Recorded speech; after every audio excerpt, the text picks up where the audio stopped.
Hello and welcome back to Jakubication. Today we're going to learn about explicit conversions in JavaScript. Intro.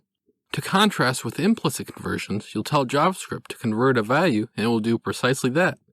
Symbols, plus, explicitly converts the value to a number. Example, plus the string 0xff converts it to 255. Bang bang, explicitly converts the value to a boolean. Example, bang bang null converts to false and bang bang 1 converts to true. Functions, direct namesakes. Number, explicitly converts the value to a number. String, explicitly converts the value to a string. Boolean, explicitly converts the value to a boolean.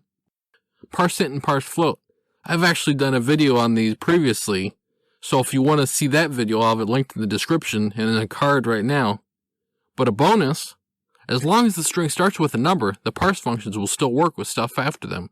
Example, parseInt, 24 challenges an amazing game for, and on and on. It will still parse out the 24 even though you had extra strings after it.